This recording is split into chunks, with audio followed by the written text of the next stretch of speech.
Hello Nigeria, it's Monday the 22nd of September 2025 and this is Daybreak Live on Dominion Television. I'm Oluwayemi Adelakun. We open the week with a bold statement shaking the political space. Former President Olusegun Obasanjo has declared, if I wanted a third term, I would have gotten it. It's a reminder of the bitter third term saga that tested Nigeria's democratic resilience 2 decades ago.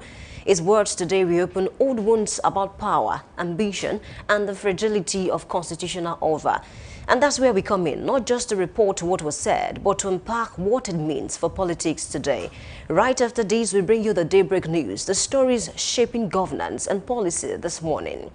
Then we move straight into newspaper headlines and analysis, the stories behind the ink and what the dailies are not saying, but Nigerians need to hear. Our big story digs even deeper, peace deals or dangerous gamble, rethinking Nigeria's approach to insecurity. With us today is Dr. Kunle Okola, security expert and public affairs analyst, to interrogate whether peace accords are genuine solutions or political shortcuts. And before the clock winds down, we scan the nation's pulse on Trend Watch, what Nigerians are debating, sharing and questioning across the country. It's crisp, it's fearless and it's necessary. This is Daybreak Live, your window into power, people and the truth. And of course, before we go into the chit-chat this morning, we need to take a short break. When we come back, we give you the gist and details. Please stay with us. We'll be right back.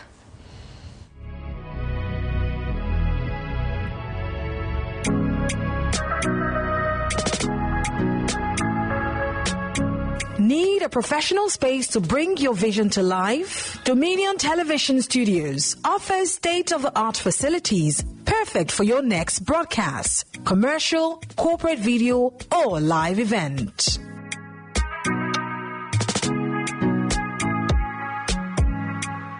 With flexible rental options, cutting-edge equipment, and a supportive team, we provide the perfect environment for high-quality productions. Unleash your creativity. For bookings, email us at marketing@dominion.org.ng.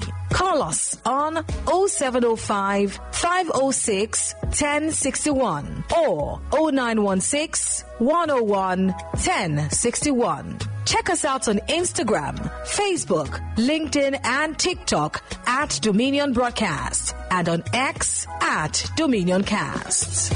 Book your space today. Dominion Television, your channel of choice.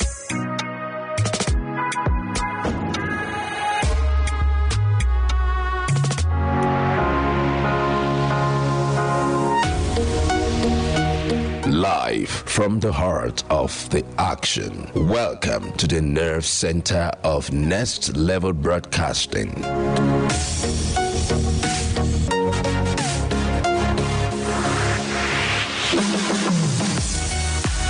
This is the OB van, where the studio meets the street. Equipped with cutting-edge cameras, crystal clear audio, real-time switching, and broadcast control, we don't just capture moments, we deliver the experience live. Anywhere, anytime, from stadiums to red carpets, breaking news to buzzing festivals, weddings, birthdays, and all sorts of ceremonies. We bring the world to your screen in real time. It's not just a van, it's a complete mobile production house, a command center, a broadcast beast. This is more than a broadcast. This is the OB van difference. Live, loud, limitless.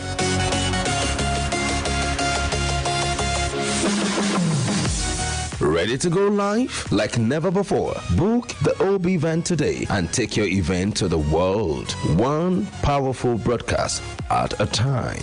To book, call 0705 506 1061 or 0916 101 1061. Email marketing@dominion.org.ng or visit our socials on Instagram @Dominion Broadcast. Dominion Broadcast, your channel of choice.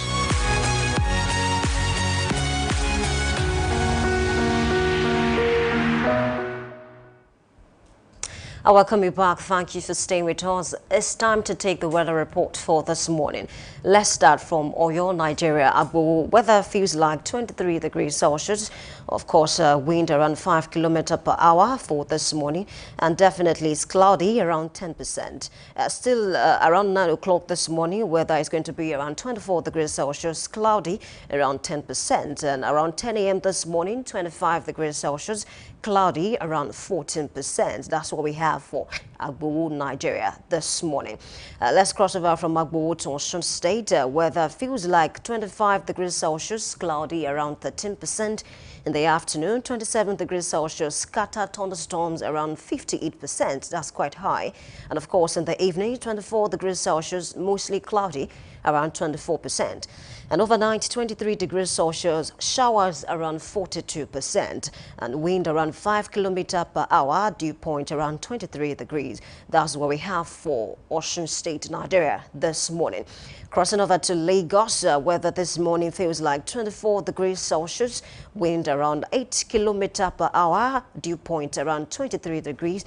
And of course, we have pressure around 1014.2. That's what we have for Lagos State, Nigeria this morning. Crossing over to Kaduna this morning, weather feels like 22 degrees Celsius, wind around 8 km per hour, dew point around 22 degrees, and of course, humidity around 100%, visibility around 9.66. That's what we have for Kaduna North, Nigeria this morning. Crossing over from Kaduna this morning to Enugu, Nigeria. Weather this morning feels like 26 degrees Celsius, cloudy around 17%.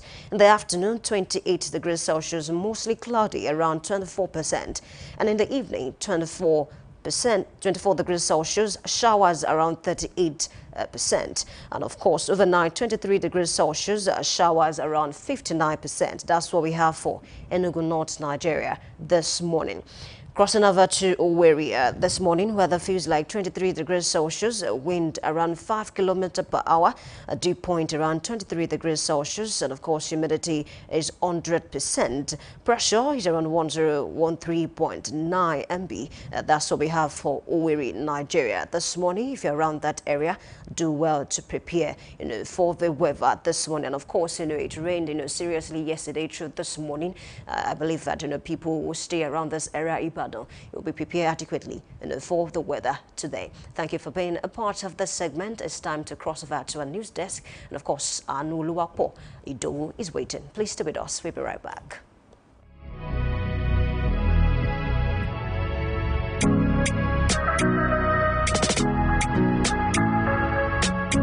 Need a professional space to bring your vision to life? Dominion Television Studios offers state-of-the-art facilities perfect for your next broadcast, commercial, corporate video, or live event.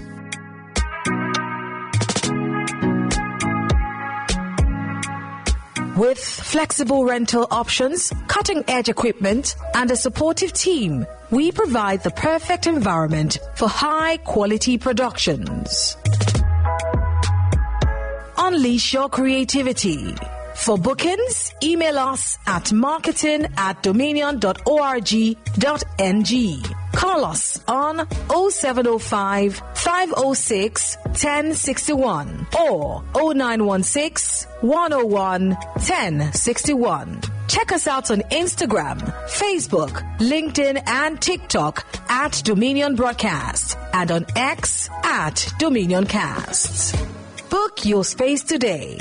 Dominion Television, your channel of choice.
Live from the heart of the action. Welcome to the nerve center of Next Level Broadcasting.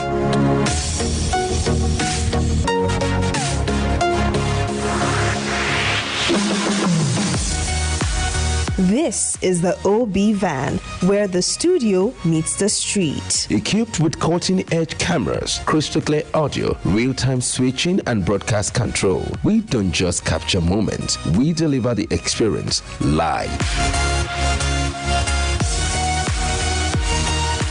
Anywhere, anytime, from stadiums to red carpets, breaking news to buzzing festivals, weddings, birthdays, and all sorts of ceremonies. We bring the world to your screen in real time. It's not just a van, it's a complete mobile production house, a command center, a broadcast beast. This is more than a broadcast. This is the OB van difference.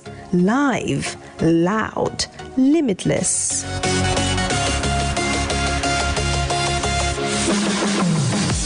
Ready to go live? Like never before. Book the OB van today and take your event to the world. One powerful broadcast at a time. To book, call 0705 506 1061 or 0916 101 1061. Email marketing@dominion.org.ng or visit our socials on Instagram at Dominion Broadcast. Dominion Broadcast, your channel of choice.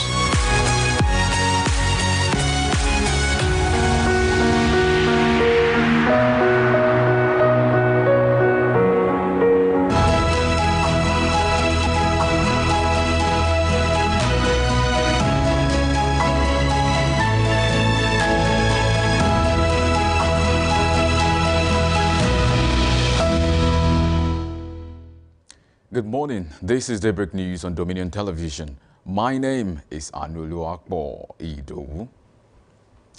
Vice President Kashim Shettima has departed Abuja for New York, United States, where he will represent President Bola Ahmed Tinubu at the 80th session of the United Nations General Assembly, UNGA. The week-long gathering of world leaders is scheduled to hold from today, September 22nd to September 28, 2025.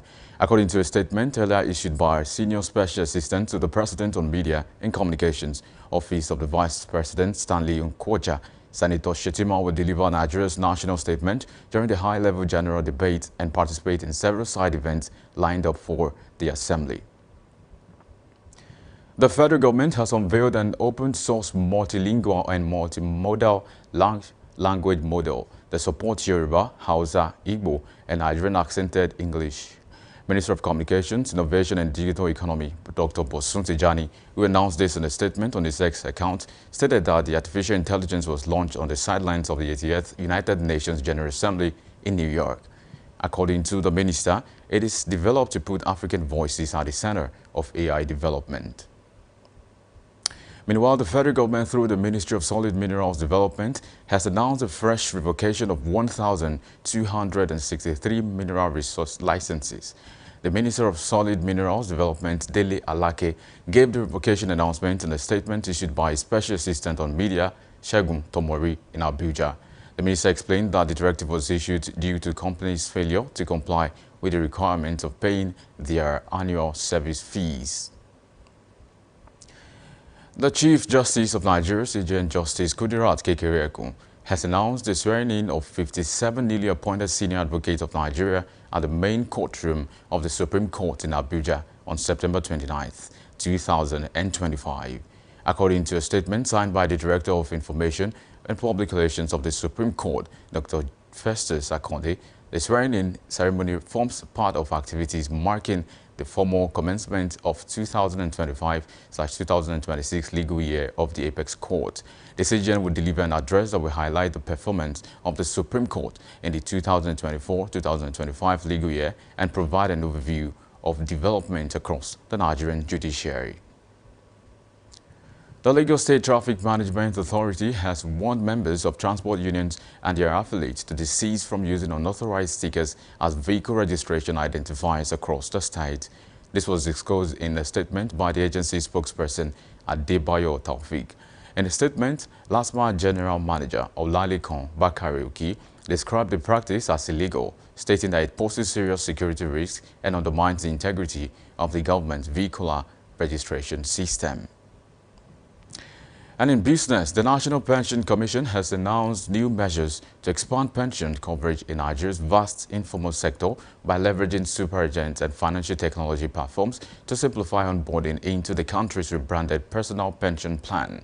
The initiative was disclosed at the recent 2025 annual conference of the Nigerian Association of Insurance and Pension Editors. PENCOM is redesigning the micro-pension plan under a new name, the Personal Pension Plan. The new scheme will be stratified into 3 categories to reflect the diversity within the informal sector. And in sports, Nigeria's Falconet defeated Rwanda 1-0 in the first leg of their 2026 FIFA Under-20 Women's World Cup second round, first leg qualifying tie in Kigali.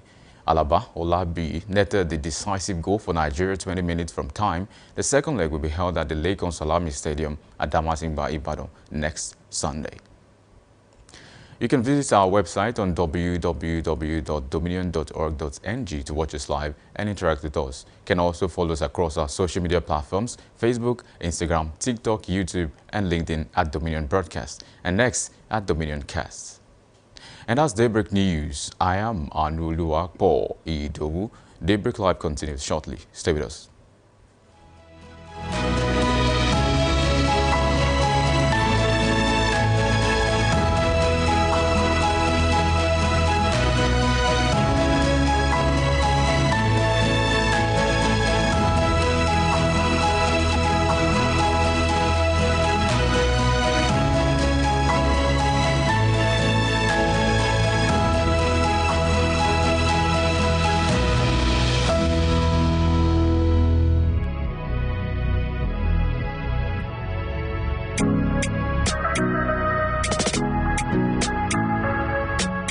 Need a professional space to bring your vision to life? Dominion Television Studios offers state-of-the-art facilities perfect for your next broadcast, commercial, corporate video, or live event.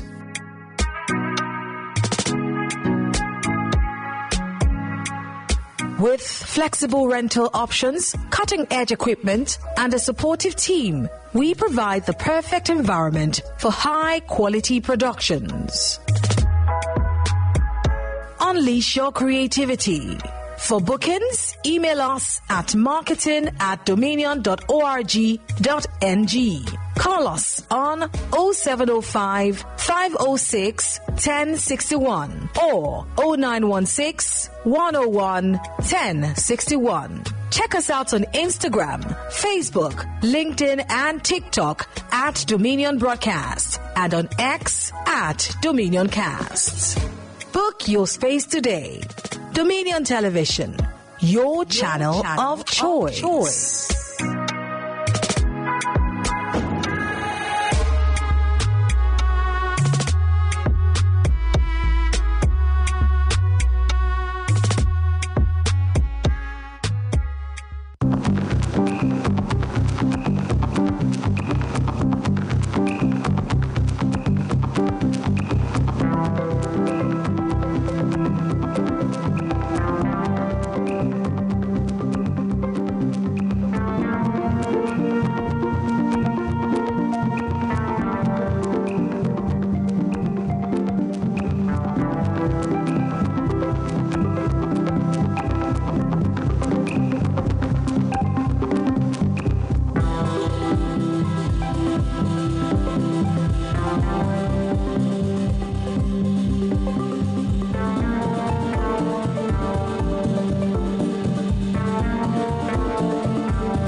Welcome you back. Thank you for staying with us this morning. This is Newspaper Headlines Analysis, and of course we have quite a number of stories to talk about this morning. Allow me take you through the most important stories.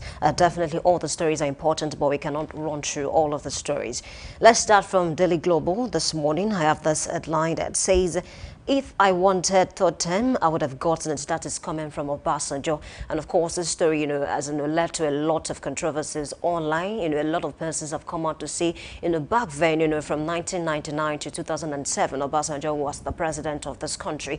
And then shortly before, he left office, there were talks, rumors about the fact that he wanted to, extend his tenure to run for third term, because a lot of media outlets even reported the story. However, back then, he did not come out publicly to say, okay, I'm not doing that, okay. It's just the governors, some governors, that want to, push for that amendment of the constitution just so they can, run for third term as well. And this has nothing to do with me. But there was nothing like that. I think only until last year that I mentioned something like this to say I never wanted third term.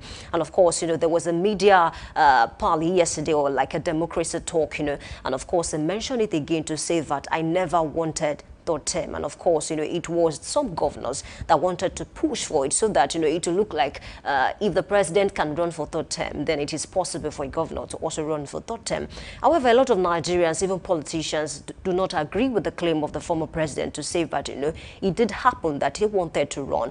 They even mentioned that, there was a point that, a certain amount of money, was thrown, around to make sure that, some persons that were instrumental to make sure that the amendment will happen, get the money so they can push, for the amendment. However, he has come out to see that nothing like that happened at all. Definitely, it's part of the story that we'll look at this morning. Away from that headline, let's also check this one that says aligning for Niger Delta region development. And of course, I think it's a huge one that we are all looking forward to, because it will help us, in great measures. Also have this headline that says heartfelt tribute to Senator Oluremi Tinubu on our 65th birthday celebration. Definitely, a lot of Nigerians came out yesterday to celebrate the first lady of this country. And of course, myself and the entire team, we are saying happy birthday, Ma, to Senator Oluremi Tinubu. Away from that, let's also check this headline that says Fubara seeks spiritual support on return, says peace greatest gift. Definitely, we saw pictures online yesterday when Fubara and his wife, went to the church, for a Thanksgiving service, that will usher him back to the office. Don't forget that a few days ago, people were waiting for him at the government house to see when would the governor resume office. However, he resumed on Friday, and of course, yesterday he went to church, to celebrate. However, I saw some comment online where some persons are saying, is it that the governor and his wife have not been going to church, during the 6-month suspension? But then then I think it's up to him to say, okay, after I was suspended, I think it's right for me to go back to church to say, thank God that I'm back, to the office. It's part of the story that we'll talk about, this morning with my analyst. Definitely away from that story, let's also cross over this morning from Daily Global to the Vanguard newspaper. I have this headline that says crude oil import hit record high as Dangote refinery receives trade flow. I think that's a huge development, speaking about the 650,000 barrel per day, and of course it's helping us to do better. I know that with time things will get better in that particular sector. Away from that story, let's cross over to Daily Sun this morning. I have the headline that says Benue police killings, federal government applies tougher measures. IG deploys more tactical operators, arrest 6. It was really, not something good to watch yesterday. The pictures online about the attack that happened in Benue, and of course another attack happened in Kwara, where about 3 policemen were shot dead. It's something to talk about, honestly, and of course I think it's something we need to look at because insecurity is increasing day by day. Regardless of the peace deal that we are seeing across the country, I think there are still certain things that we must put in place to ensure that insecurity is curbed to the barest minimum.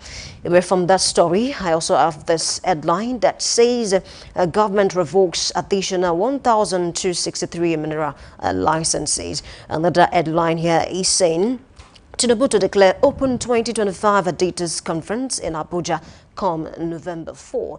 Well, let's cross over from Daily Sun this morning to the Guardian newspaper. I have this one that says 2027 political divisions dripping over Tinubu's reforms. Definitely a lot of politicians, from the ADC, from People's Democratic Party, even some members of the APC, honestly, they do not agree with some of the policies that President Bola Ahmed Tinubu is rolling out to the country. A lot of them feel that, okay, maybe some of the policies are actually very good for the country, but then the way the policies are being handled, talk about a few subsidy, talk about certain things that have been done in the country. They feel like, okay, these policies are actually good, but then can it be handled properly by the right persons? And of course, this has caused a lot of division in several political parties, especially the opposition parties. A lot of them do not agree with the president, and of course, very few persons from the APC, which is the ruling government as well. All right, let's cross over from the Guardian newspaper this morning to The Nation. I have this headline that says EFCC 13,000 convictions secured. Definitely, I think EFCC is doing a lot because I don't think we'll not see any news story that has to do with the EFCC maybe trying to, get to some persons to make sure that they are accountable for what they have done in the past or what. That also have this headline that says $10 over 2 trillion naira siphoned in fraudulent fuel subsidy. People planning life presidency, not genuine Democrat. I feel looking at the Constitution, a man can only serve 2 terms, and of course, this takes me back to the issue of Obasanjo saying that some persons, came up with some rumor that he wanted to run for the 3rd term. But then in Nigeria, according to the Constitution, which has not been amended yet, you can only run for 2 terms. So this claim by RFI saying Tinubu is planning a life presidency, we are going to unpack that this morning. Please stay with us on that particular story. Okay, let's cross over to the Punch before I take a short break to invite my analyst. I have this headline that says Ibas reject Assembly's move to probe 6 months spending, and that headline has this rider. Ex-administrator insists lawmakers lack power to question tenure. CSOs urge Fubara to hold Ibas accountable. Definitely, I think the House of Assembly wants to probe Ibas for the 6 months that it was there, because a lot of money, was sent to the government purse, while it was, in charge. And of course, they want to know how the money, was spent. It is now saying that, the House of Assembly did not, elect him. The president did. And on that note, they cannot probe him. Honestly, look at that matter. Do you think it's right on that note to say that, okay, the House of Assembly cannot probe him because they did not elect him? This is one of the stories that we want to look at this morning because, the people of Rivers State, they deserve to know how this money was spent. About 42 billion naira per month. Calculate that by 6 months. Over 250 or close to 250 billion naira, for the 6 months. So definitely, I think he should submit himself so that, he can be probed properly.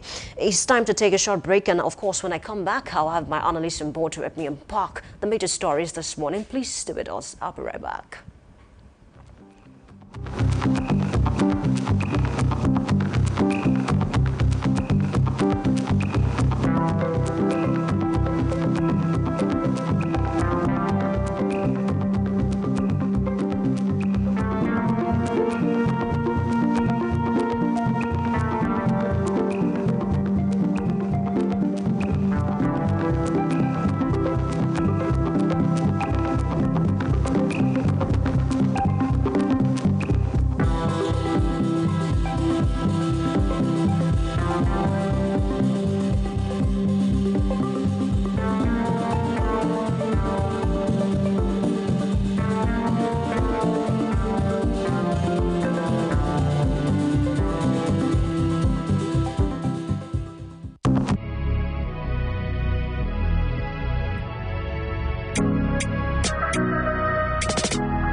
a professional space to bring your vision to life? Dominion Television Studios offers state-of-the-art facilities perfect for your next broadcast, commercial, corporate video, or live event.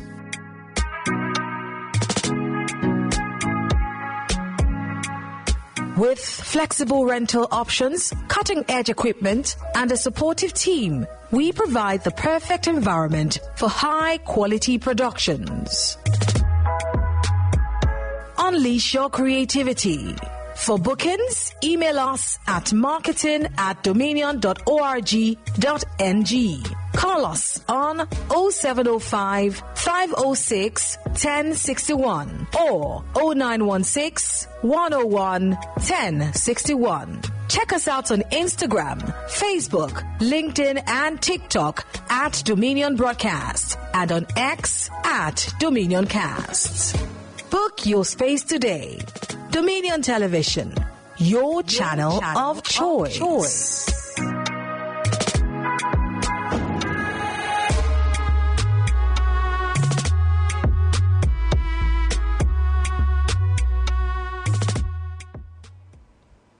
I welcome you back. Thank you for staying with us at the Still Newspaper Headlines Analysis. And of course, I have my analyst with me this morning, speaking of Babatunde Babasoya, a medical consultant, and of course, a public affairs analyst. Welcome on board this morning. Thank you very much. Thank you very much. Okay, let's start from this story. And of course, that has caused a lot of controversies online that says, if I wanted third term, I would have gotten it. That is coming from Obasanjo. You know, there was a lot of stories, a lot of media outlets, that said something about this particular story back then to say that even Atiku Abubakar, I think, he mentioned some things back then to say that, okay, we are not going to allow it. The likes of Ken Namani, they said a lot about this. But then, former President Obasanjo came out to say that it was some of the governors that wanted to push for this, to say that, okay, if a president can run for third term, then it becomes possible for a governor to do that. What do you make of this, honestly?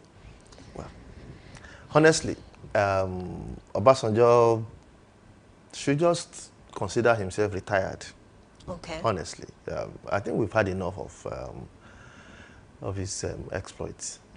Frankly, I'm just tired, really. Yeah, I mean, we were alive. We saw all the shenanigans that went on. I mean, like 4 Senate presidents were retired during his tenure.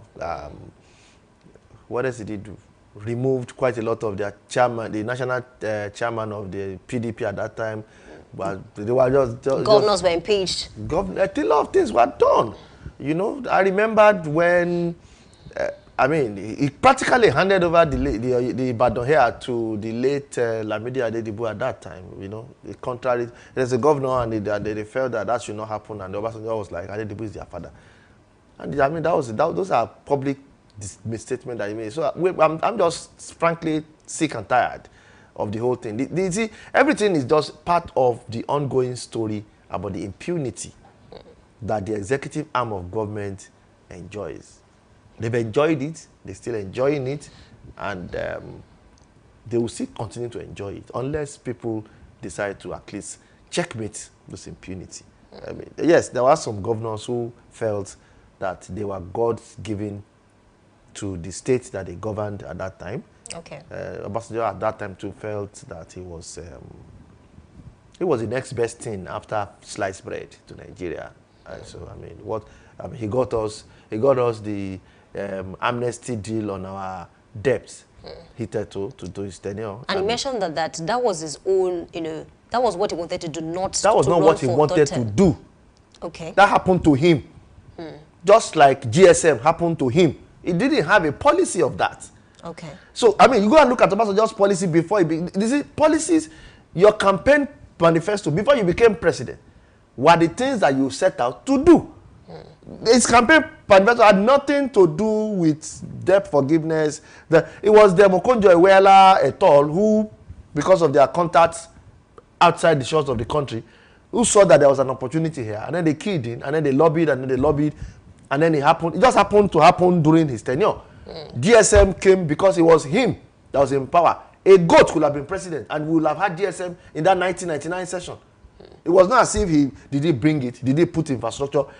Even when he was there, didn't he just allow don't let me mention their name. The service provider to delude us, to lie to us that we will not do per second billing. Those of us who are alive there can remember now. I mean, we were buying SIM card at 40,000. Same SIM card that we're buying now, free. They were giving it to us at 40,000 naira. I bought my first SIM card at 40,000 naira. Wow. You couldn't lose your SIM card. The phones that were being sold at that time, well, the best were the Sony Ericsson phone then. We had Philips, we had all the then Casio, then Samsung came with their blue face. Those phones were 20,000 naira, and they were the most expensive phones. And at the time, SIM card became 100 naira. SIM card became free. They will give you 100 naira credit on the SIM card that you bought 100 naira. That's the logic. Then you pay 100 naira for the SIM card. They had a 100 naira credit on it. So which one are you buying? The 100 naira credit or the SIM card? So one is free. What's the name? If you made call at that time, the NCC were powerless. You made call at that time. You want to cut the call at 57 seconds because they don't bill per second. They didn't used to. It was the third service provider that came to Nigeria, the indigenous one, that started per second billing. The two first set of South Africa, they said, no, there's no per second billing, no. That they can only bill per minute. And so you cut your call at 57 seconds. Then you will see your phone by yourself with your own eye. You will read 58, 59, 00, 1, 2. Then they will cut it. Then they will bill you for 2 minutes. Okay. So most of us that are going on by quarter to once every 45 seconds. So people were into phone call business. Yeah.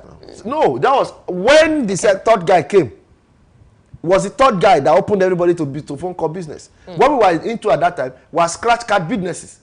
Okay. So you load one, you go and buy all the scratch card, 1,500, 750. The other one is 1,000, then 500. So that's how you separate them. One is 1,500. The other guy is 1,500 and 750. The other one is 1,000 and then 500. So, but this guy came, he started selling 200 naira card, 500 naira card, and then from there on, it just exploded. But before that, you could do scratch card business, and a lot of people were pulled from artisanship. That introduction of GSM to Nigeria without the proper management, because that's how I know it happened. Okay. And the people that study anthropological economy can go back and look at it in Nigeria and extrapolate it today. Before that time, young men and women will go and study arts, artisan works, apprenticeship work, carpentry,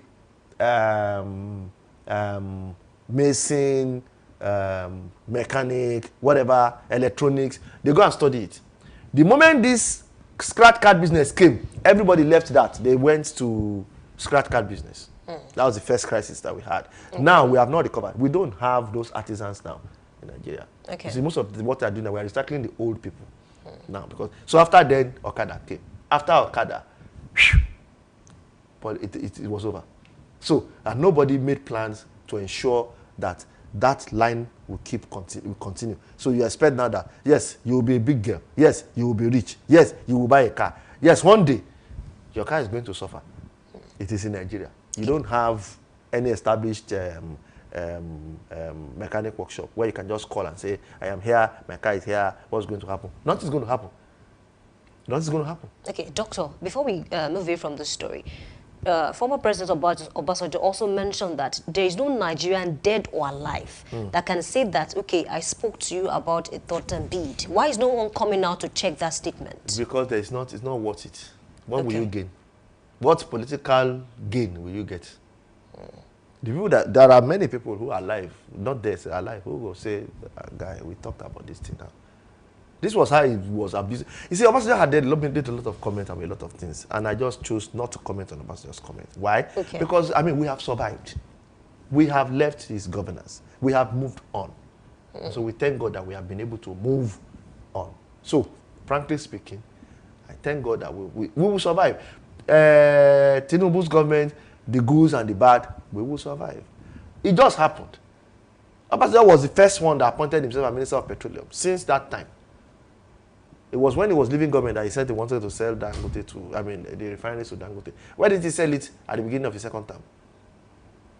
I mean, if he had sold it at the beginning of his second term, nobody would have reversed the sale. He sold it when he was leaving office. And then, was it Obasanjo who purposely, he knew that there was fuel crisis in Nigeria. So he raised the fuel money. So that when Umar Yar'Adua came, The more Yadra will then bring the fuel money back. So it's like we want to sell the fuel at 75 naira. We are selling at 50 now.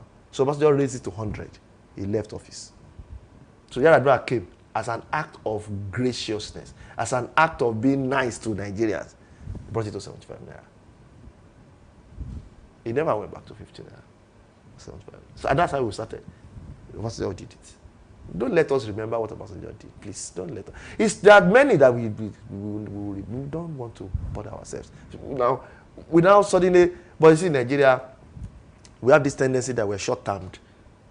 You know, once you are gone, we don't tend to speak ill of those who are gone or the dead or whatever. So when they come out and they say, we just look at them like, let's face the one that. What about the currency? They did not put in place some of his policies, that helped to strengthen the currency. Which policy? Let him mention one policy. If the Ogunjowela people got the debt forgiveness for us, yes. Okay, which policy? He paid the ministers in dollars now. Contrary to all the sections in Nigeria concerned that all the people that are working in Nigeria will not be earning outside Nigeria. He paid them in dollars now. He paid Ogunjowela, for example, was paid in dollars now. So if I don't know anybody, I know about that one now. Pay down in dollars now. So what's the point? What's the noise that all about now? What's it all about? So please, don't let's be doing all this. Leave Obasanjo alone, please. Let's talk about better people. Okay, away from that story, please, let's talk about the bus. Because yesterday we saw pictures of how, Fubara and his wife, went to the church to do a Thanksgiving service. And Nigerians are asking, is it that during that 6 months, he didn't attend church at all? He attended church service. Okay, away from that story, there's a story on the bus now. The General Assembly or the House of Assembly wants to probe him based on the money that he received while he was the sole administrator of the state. But Ibas is saying, you don't have a right to probe me. Why? Because you did not elect me. The president did. See, this is a joke. The House of Assembly does not want to probe Ibas. If the House of Assembly had wanted to probe Ibas, they won't tell him we want to probe you. Are they seeking for his consent? Is that what they are seeking? Is that the House is saying... can we? So there's a difference. We want to probe you. It's different from can we probe you? He might have been invited. Maybe that's why I came out to say you don't have a right to probe. They will issue a bench warrant for him. They will be arrested. He has the power to issue a bench warrant for him to be arrested. So why are they not exercising that power? So let us now wait for the Commissioner of Police to say, well, you can't issue a bench warrant for him. He served in Rivers State. It is the law in Rivers State that the people that are solely responsible for finance and checks and balances on the executive government and the assembly. Whether the assembly was suspended or not suspended, Tinubu did not tell him that during this time, chaos rules. You are going there as a king. If you had been given the right to be a king, that's a different ballgame. They don't even. Which document is with IBAS? None. The documents are in the federal ministries, in the state ministries of finance, office of the accountant general, and then works. Whatever he said, they send the money. So why don't you call the PS? Will tell you that they cannot be summoned. They never bond those ones well now. So summon the PS, let them bring all the files, sit down, set up a committee, and probe the guy. You don't need to charge. We want to probe you. Can we probe you? And they say, no, you can't probe me. And then we're all coming to put down the newspaper. No, that's. I don't want to use the word that's in my mouth. Okay, I get it. Please. Honestly. Let's just talk about correct things. You want to probe that. Probe the bus if you want to probe the bus. You don't want to probe the bus. Shut up. Continue what you are doing. Please. Don't come and be disrupting us with he says he cannot. He says it should not be probed. So any Tom, Dick, and Harry can just wake up and say I cannot be probed. Hey now, it is your right now. You're exercising free speech. I cannot be probed. Me too, I cannot be probed. You have taken public service position. You have spent 46 billion per month. 252 in the total of 6 months that you have spent. You are saying you cannot be probed. Do you think he has some support? Because just like you said, some persons, they don't even get the information that we want to probe you. They just walk like they're on the matter. You are not supposed to get information. You see, it is the when you turn the head of. It is in Yoruba that I know how to say this thing. Okay. When you turn the head of the world on his, we turn the world on his head. That's what happens. EFCC, they want to probe a governor. That the first thing they do is to announce to the governor that they want to probe you. We want to probe you. Have you ever, when FBI was probing Hush Puppy, did you hear anything from FBI that they were probing Hush Puppy? Did they announce anything? They didn't announce anything. They just kept quiet. They just put in their papers together. Papers together. The day they were going to arrest Hush Puppy, they just picked him up. Chim, just put him there. And they just showed him paper. See, You want us to go to court? He said, no, I don't want you to go to court. I plead guilty. Simple as ABC. I still remember one of these governors, the Delta State governor, the one that went to prison. I went to prison in UK. Oh, okay. Ekerimadu is still in prison. He's a Senate. That's a deputy Senate president. That one is there for trafficking. Okay. That one is another kettle of fish. Okay. This one is Ibori, that went to jail in London because of money issue. Ibori was charged to a Nigerian court. God knows how many counts. I counted that 40-something count charges in Nigerian court. He was discharged and acquitted on all the counts. 6 of those counts were tendered against him on Her Majesty's court. He pled guilty. They told him, if we convict you, you are going for life. If you plead guilty, you get 13 years. Choose one. He looked at the evidences. He called his lawyers. This is not UK. So in Nigeria, we have a lot of loopholes. You cannot remember when this Ekerimadu trial that it was going on. Nigeria, you know how many times the Nigerian Attorney General, the Nigerian went to, even the Senate of Nigeria, went to UK Solidarity so that they can use man no man to bring the case to Nigeria. But it didn't work. The United Kingdom knew that if we release the case to Nigeria, Ekerimadu will walk free. It will turn into a show of shame. They didn't release them to Nigeria. And any other crime, usually what you do is you extradite the national to your country and then you go and try them in their country. Why are they not? Because they know that in Nigeria, it is the person that you know. The president will just tell the Attorney General to file a no case. That's the end of the matter. During Jonathan's tenure, this issue, this PMI and B, the PI and D, that they defrauded Nigeria, we had an issue, was a contract issue, and then Nigeria refused to pay because there was shenanigans going on, blah, blah, blah. This and that happened. The then president of Nigeria said that the general should not respond to what they were doing, and Nigeria was summarily fined.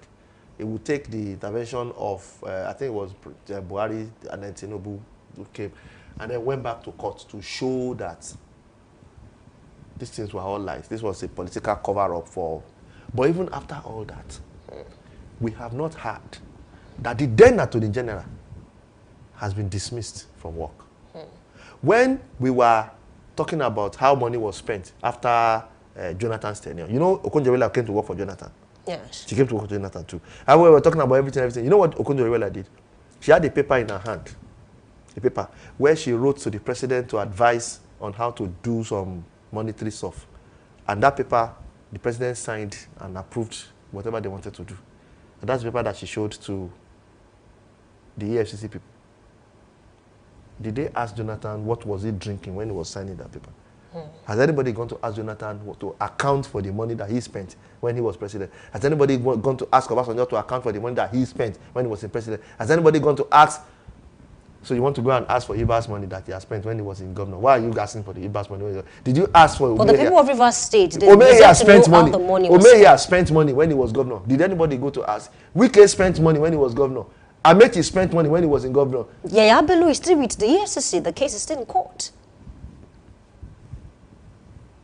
Let's talk about something interesting. EFCC. They've had more than 30,000, 1,300 conviction. Name one person. I mean, you're telling me that all the governors have been clean so far? The attorney general, the accountant general, they went there, they said they didn't have any, they didn't bring enough evidence. They have not done their homework. That's all it takes now. You don't even need to go bribe judges these days now. Settle somebody well. And the story ends there. But what they will have done, they will have put you on paper. Hey, we're going to arrive. Hey, we're going. Hey, and that's what the paper will do. You will not know when they have. Yaya Bello is still working free. They don't have enough evidence. Then they went after him. If you don't have enough evidence, why did you go after him? Why? Why did you invite him? Why did you invite him? Why did you look for? Why did you start looting, sending, hunting, doing everything? You don't have enough evidence. All right. The same thing they did to Fayose. Okay. Do you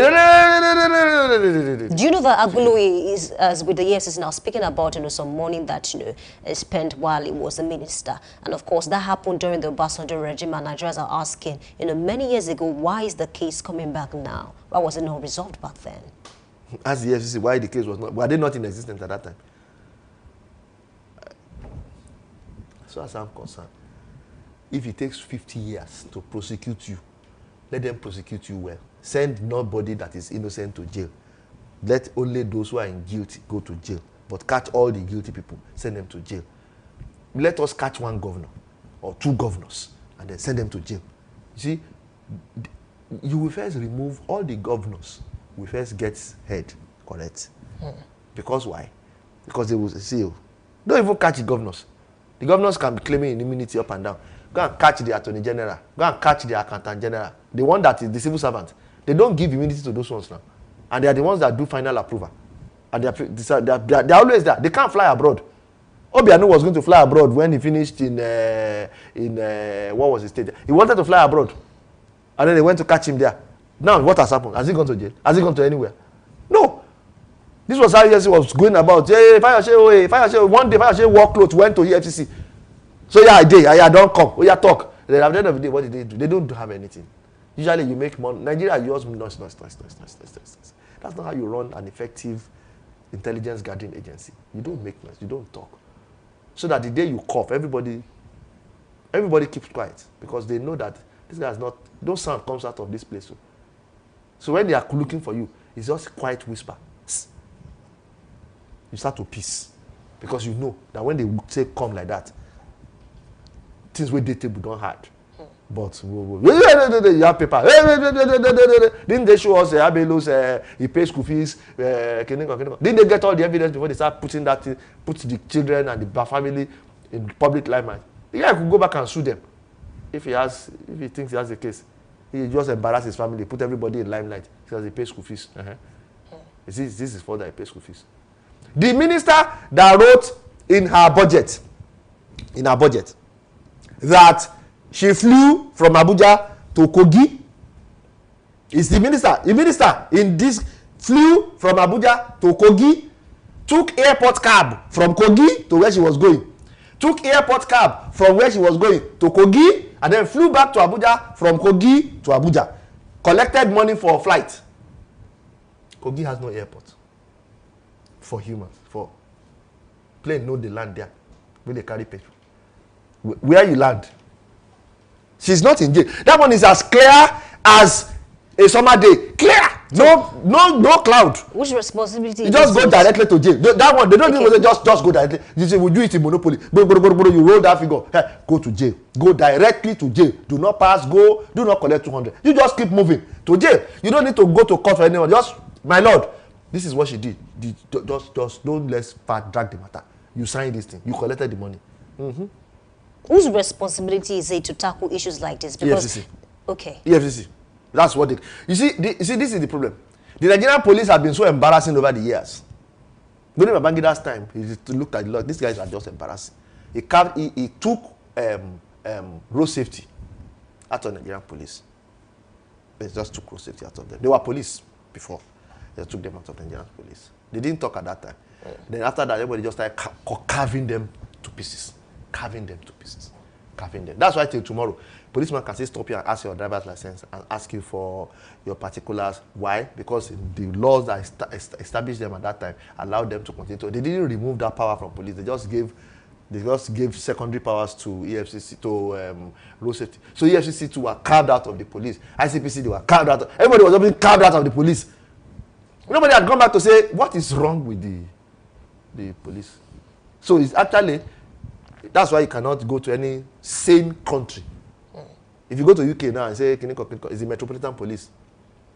You never see road safety on the road of. You never go to America, New York, and you see road safety. There's no road safety on New York Road. It is the NYPD, the boys in blue. That's the people that you see there. You don't see any other person there. They are the ones that are running everything. Everything that has to do with civilian goes to the police. So, who is responsible for all these things? It's the police. Do you trust the police? No, we don't trust the police. Let's create EFCC. That's the concept in Nigeria. When there's a problem with the bureaucracy, we don't treat the problem in the bureaucracy. We create another bureaucracy. Doctor, do you know that some persons are also clamoring for state police? And of course, the issue has been dragging for a while now. Don't you think that will help? The beauty of this thing is that we will live long. Do state police. 30 years, we will sit down and clamor that we want to go back to national police. Because the evil that has befallen the federal police is still there. Koro looking at everybody. You think there is no corruption in the state police? There will not be corruption. No, now, let's look at it matter for matter now. How do you now separate the powers? So I kill person in Ibadan, and I ran to Kogi.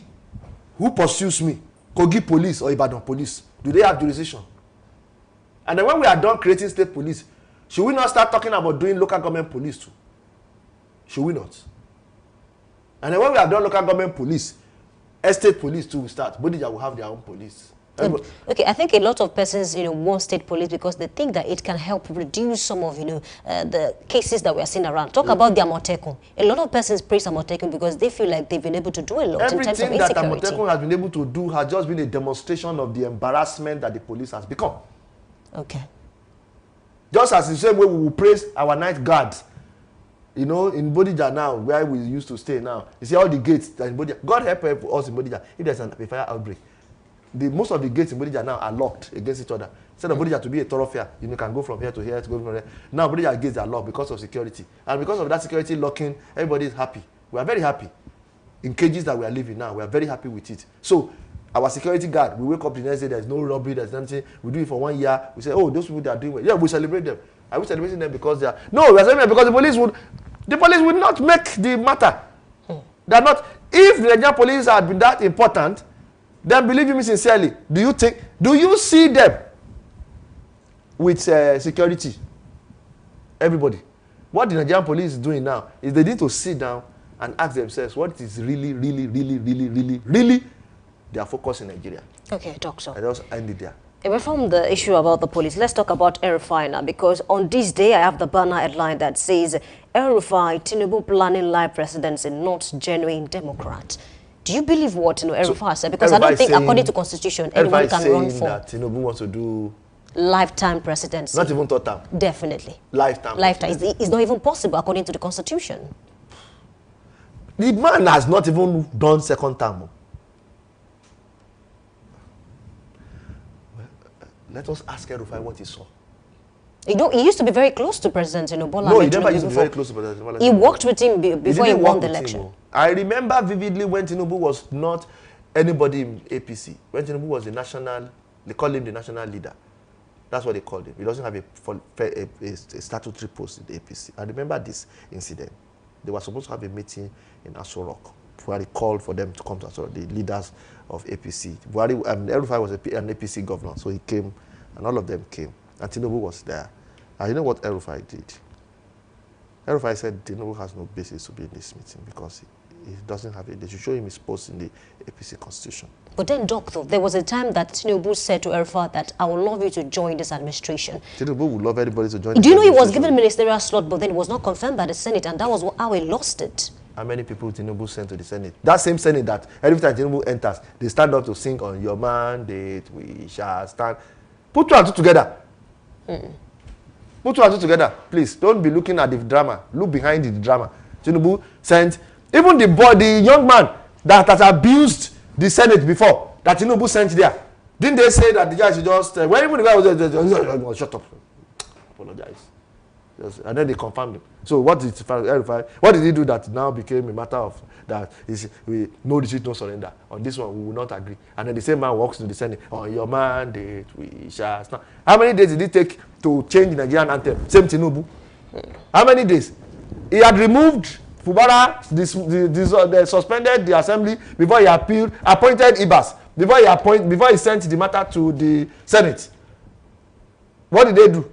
They consented. They came back. Okay, agreed. The president said that was the best thing to do to ensure peace and that. The Senate they didn't have people that can think. I mean, they didn't know that there might be. Then if somebody comes and tells you that this is the best thing to do, believe him sincerely, in his own opinion, that's the statement that he's saying. In my own opinion, this is the best thing that we can do. There are 109 people in that Senate, so 109 opinions should have come out. Okay. But unfortunately, so that same man, they're now saying that I want him to come and serve him myself, and then the Senate now said they didn't confirm him. And then why didn't he make him a senior special? There are those positions are not going to Senate now, and those positions can be as powerful as ministerial positions. They don't have, and then you just, if I want you to serve as my minister of health, all I need to say is I know I cannot send your name to the assembly. because they will not agree. They don't like it. But I can send your name and they don't like you and they remove you back. Okay. I will appoint you senior special assistant and I will tell the minister that they have approved. Report to her. Okay. Unfortunately, we need to go, but there was an interview that Rufai granted and said that he thinks the president had something to do with it. Why his ministerial slot was not confirmed. Now that might not be too far from the truth. Okay. That statement that he made. Okay. But this one, let him do second time first. Before we start. Before we now talk about life. Okay. Nobody has not thought that. They're talking about life. Life means you are going to do it like Paul Biya. Yes. Nigeria cannot be like Cameroon. Nigeria cannot be Togo. Nasingbe Yadima has been ruling Togo. Our democracy is still in full stature.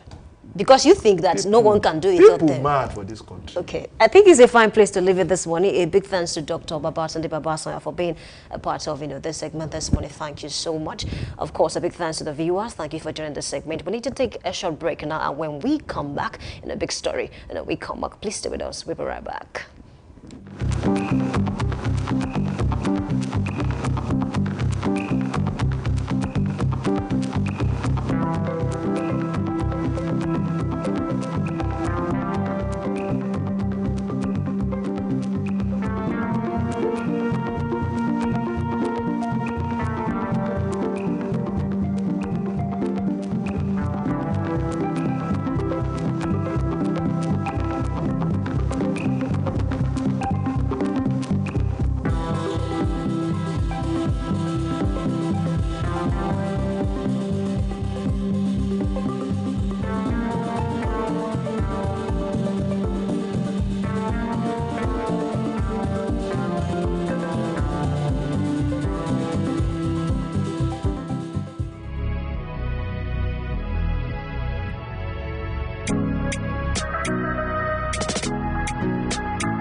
Need a professional space to bring your vision to life? Dominion Television Studios offers state-of-the-art facilities perfect for your next broadcast, commercial, corporate video, or live event.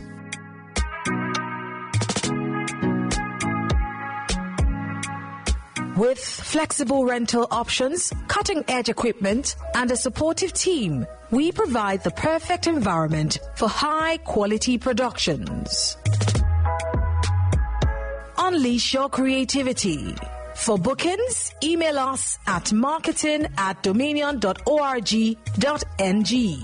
Call us on 0705 506 1061 or 0916 101 1061. Check us out on Instagram, Facebook, LinkedIn, and TikTok at Dominion Broadcast and on X at DominionCast. Book your space today. Dominion Television, your channel of choice.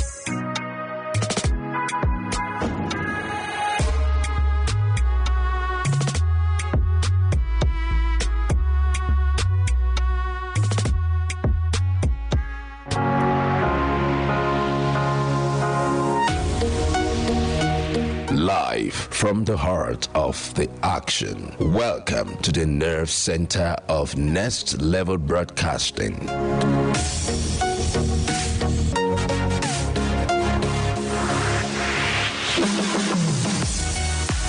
This is the OB van, where the studio meets the street. Equipped with cutting-edge cameras, crystal clear audio, real-time switching, and broadcast control, we don't just capture moments, we deliver the experience live.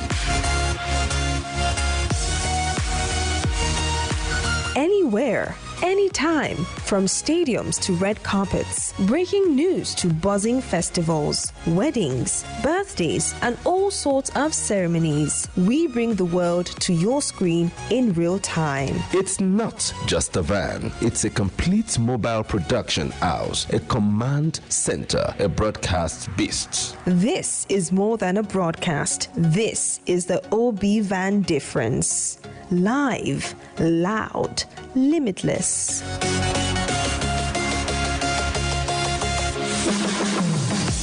Ready to go live? Like never before. Book the OB van today and take your event to the world. One powerful broadcast at a time.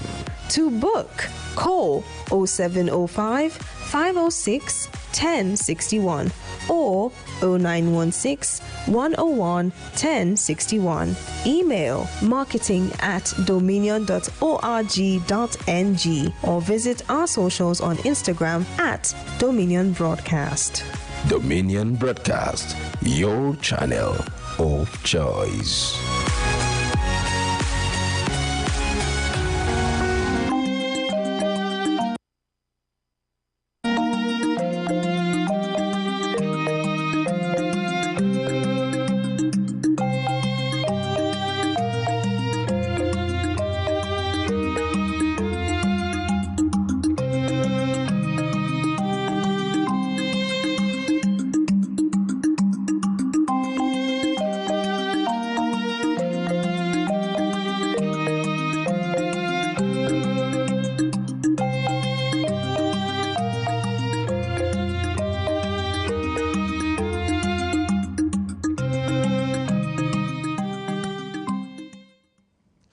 Good morning and welcome to the big story on Daybreak Live, right here on Dominion Television.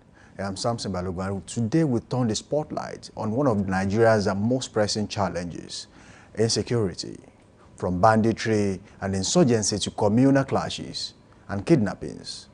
The nation had been caught in a cycle of unrest that has tested both leadership and citizens' resilience.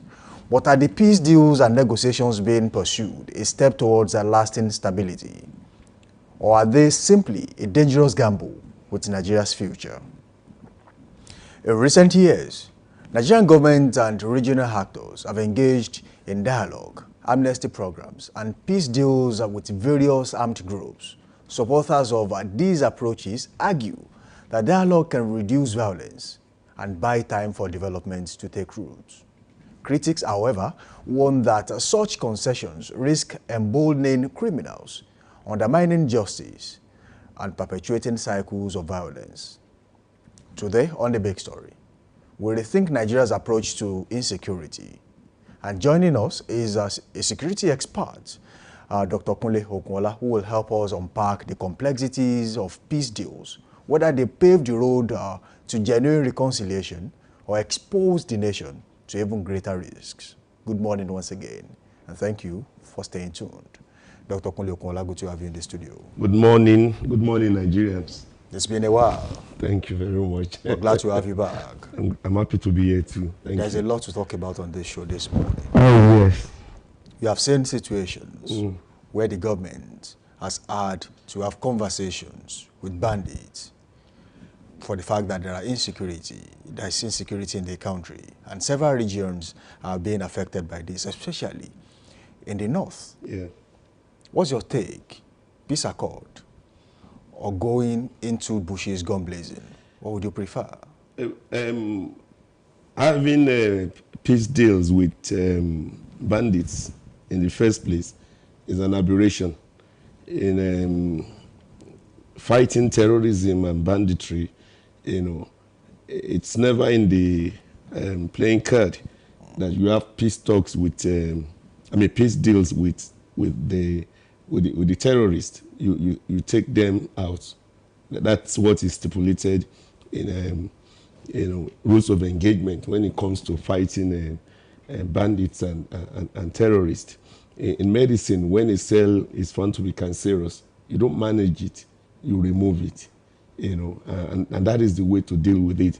And most of these peace deals are not actually peace deals, they are appeasement. It's a way of appeasing the terrorist, that please don't strike again. And because it is an appeasement, it has to be renewed from time to time. More money is demanded at each renewal. At a time, I think in Borno State, the terrorists were asking for more women. That if we have more women, then it will calm us down. So it's an aberration. It's not something that the government of any nation or people of any nation should be involved, in. And this is where we find ourselves. Would you call it a sign of weakness? It's a weakness. It's a weakness. Entering into a peace deal with bandits, sends a signal, number one, that the government is weak, and the government has failed in its role, prime role of securing the lives and properties of the people.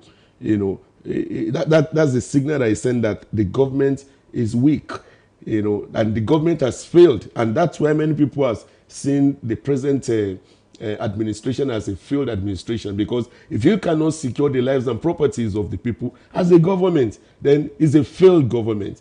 There is nothing good that can be built in the atmosphere of chaos. No infrastructure, nothing can be built. So if there is chaos, if there is banditry, kidnapping all over the place, as we are witnessing, there is no point building infrastructures, because one day they are going to be pulled down. So you have to face the insecurity, and fight it headlong. So it's a signal that this is a failed government. It's also a signal that our military, our security infrastructures, especially the army, is weak and has failed and cannot protect the people. And those are the signals that peace deal are sending. And also, it's sending a wrong signal to the youths that if you can kill many people and you can kidnap so many people, a time is coming that the government will invite you to a roundtable, discussion, for a reward. And so our youths are having that notion that, if these people can be called, because when you look at the array of people that were invited, Gawa was one of them.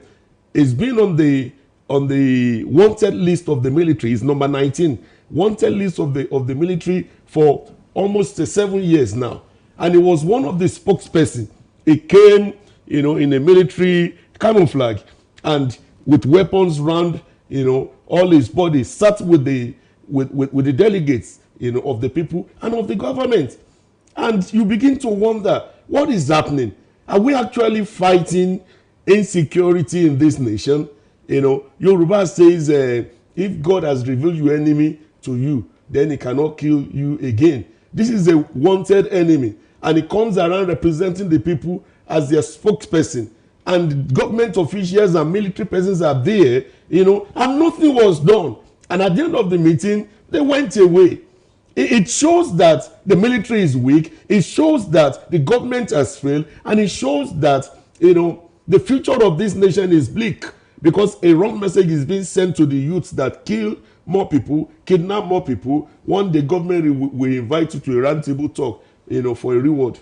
Now, some people have likened this situation to rewarding criminality and banditry. Yeah.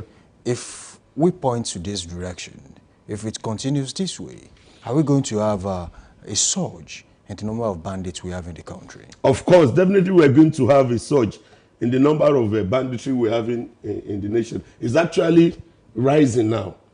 It's rising. Like El Rufai, said, he said he doesn't believe in peace deal with bandits.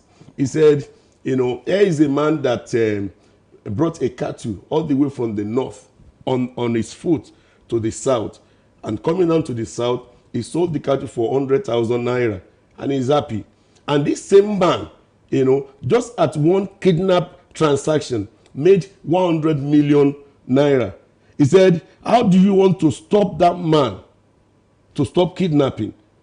Because the profit is enormous, with little efforts. Imagine taking cattle from the north to the south to sell for 100,000, and at just one kidnap transaction, 100 million naira gain. He said it would take a lot. So the government knows what to do. All right? It knows what to do. Peace deal with bandits is like legitimizing criminality.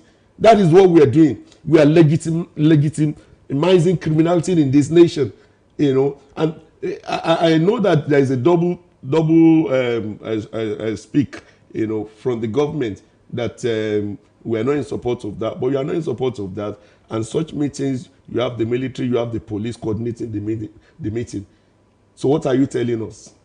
Can the Nigerian government realistically negotiate with bandits or terror groups whose motives and leadership has been fragmented to put an end to insecurity in some quarters in the country?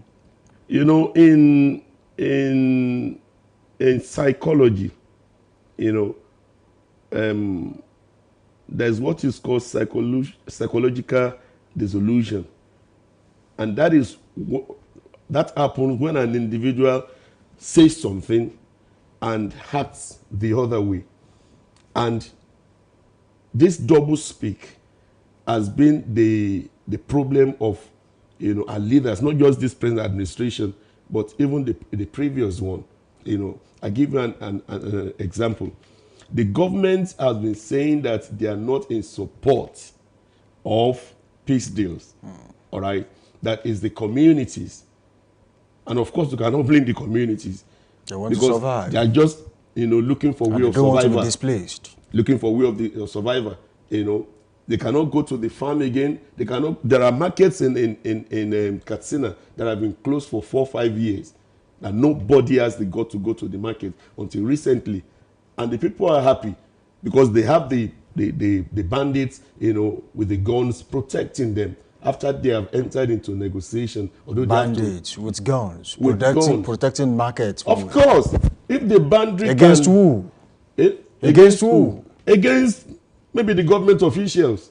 You know, the people have willingly submitted, you know, to the leadership of the bandits. Bandits protecting people at the market. Yes. Against the government. Now, if the government cannot secure people from going to the market, and the bandits can secure people from going to the market, going to their farms, then the bandits are the government. That's how the people have seen it.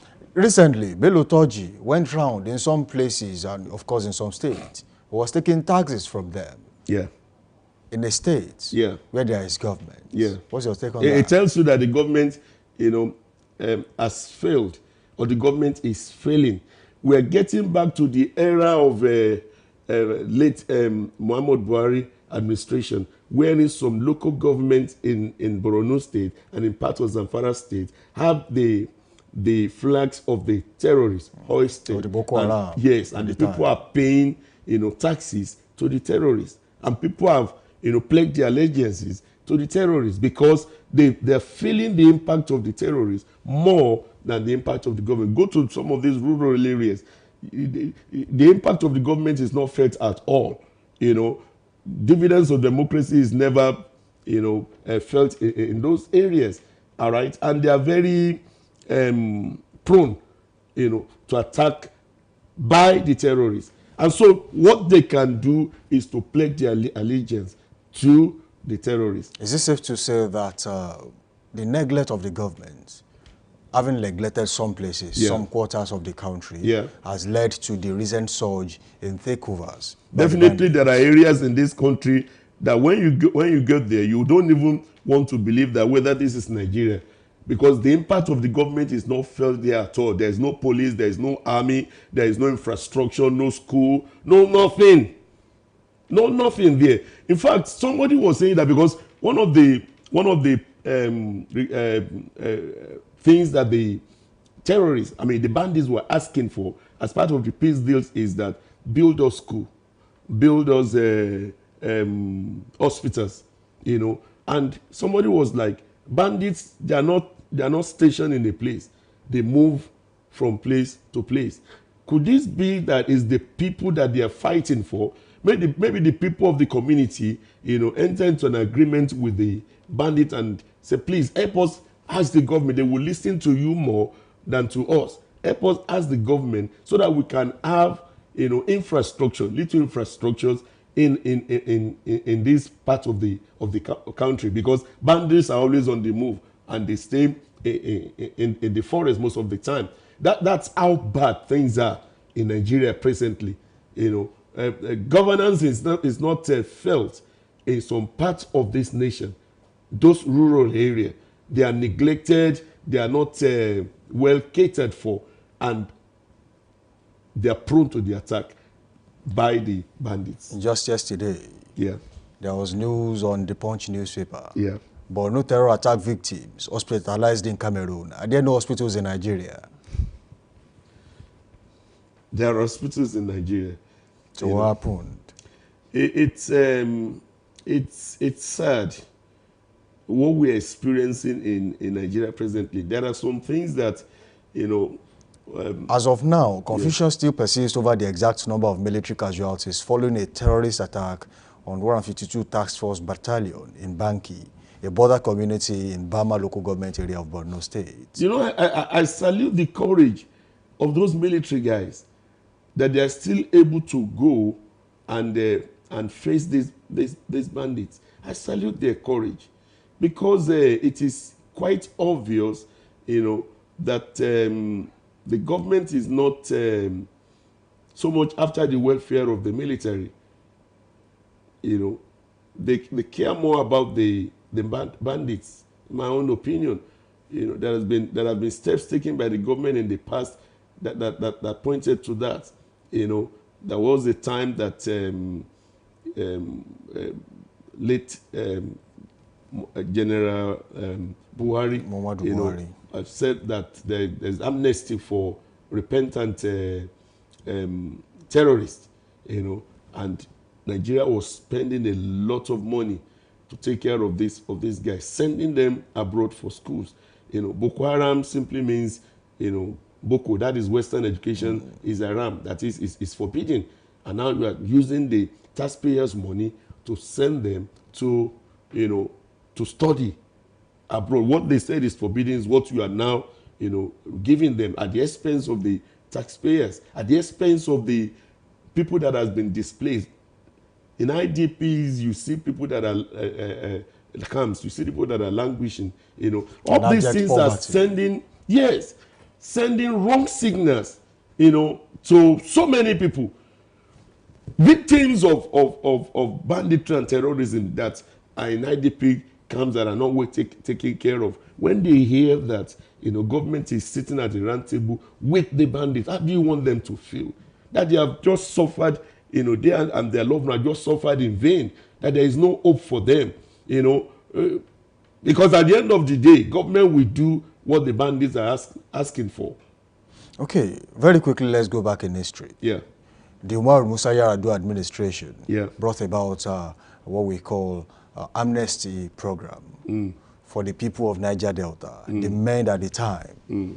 But eventually, it was escalated, and Boko Haram were also granted amnesty down to the administration of late former President Muhammadu Buhari, who also granted amnesty to former bandits, former Boko Haram members. Now, at this point, some of them have been able to travel to Russia, to Japan, to China to study. Some of them were immediately reintegrated back into the Nigerian army. Yes. Do you see that as a problem? Or it's a short fix that might be a problem for eventual security solutions in the country? Well, what Umar Yar'Adua did was quite different from what Muhammadu Buhari did. What's the difference? The difference is that in the case of the first one, the emancipation of the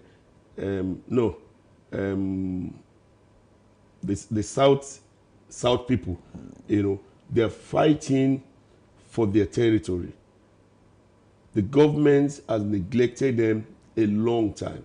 There was a time I visited that area, and you will not believe that that is the area where majority of the wealth of this country is coming from, as per oil is coming from.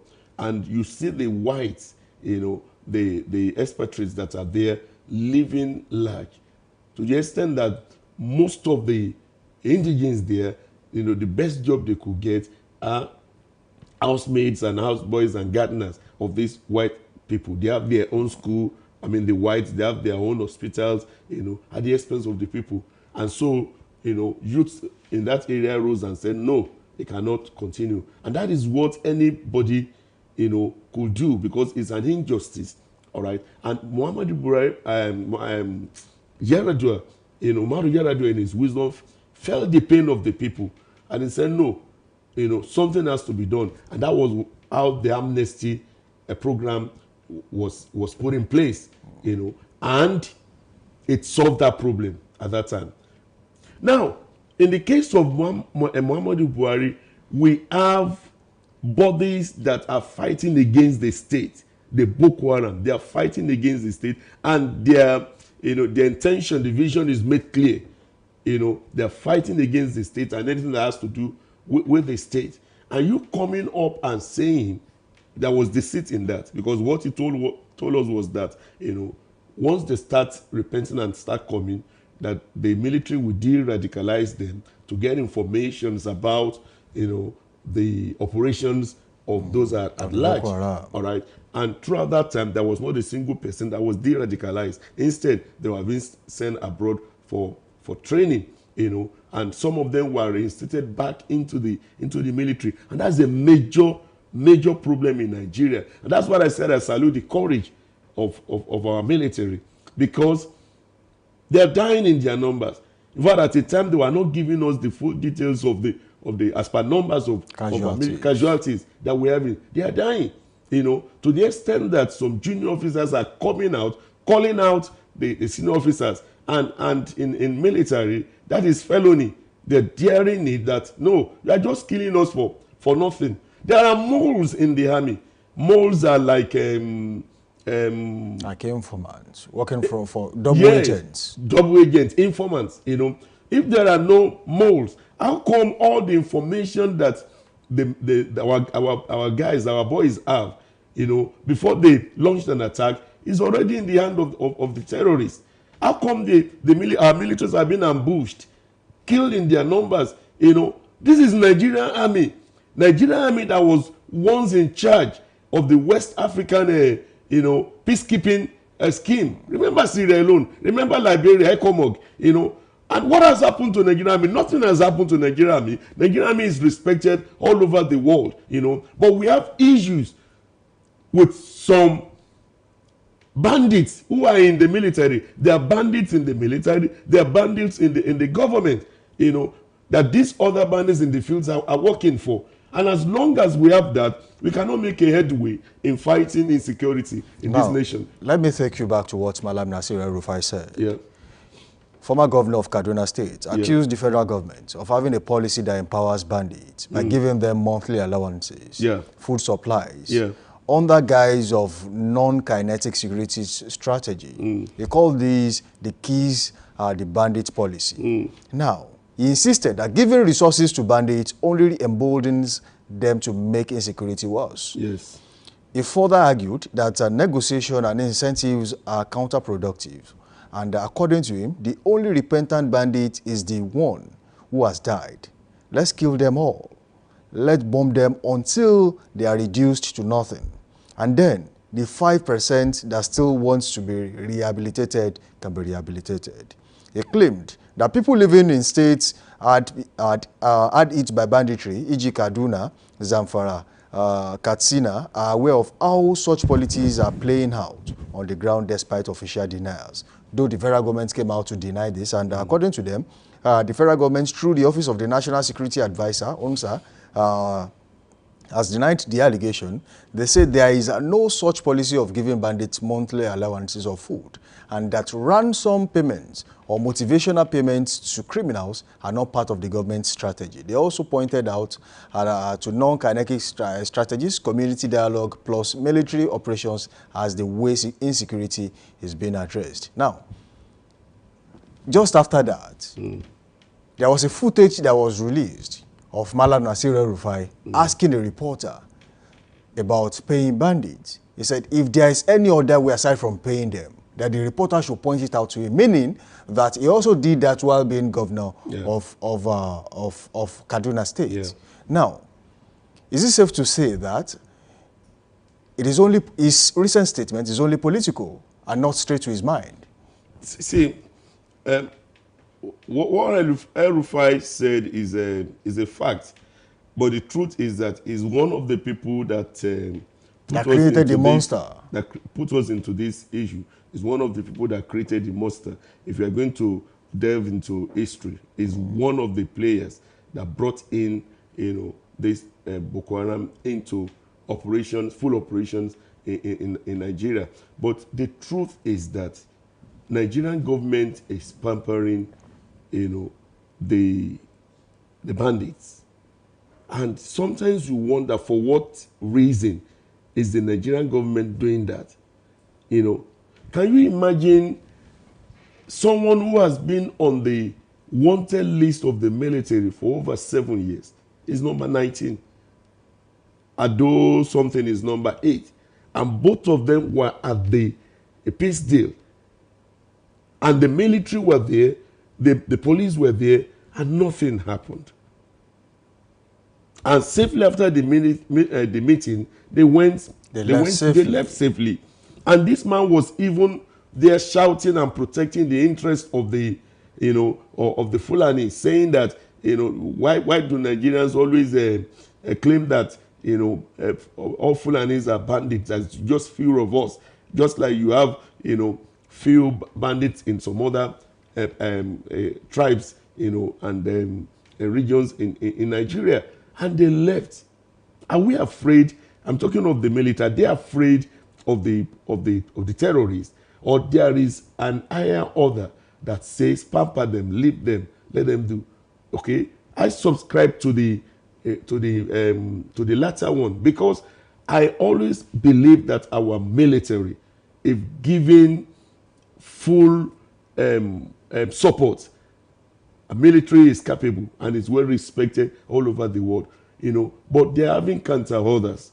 We're pampering the bandits because some people in the military, in the police, in the government, they are having a lot of gain as long as this war persists. All right. How does the government justify the prosecution of Nnamdi Kanu, the arrest of Sunday Igboho, and the pampering of bandits in the north?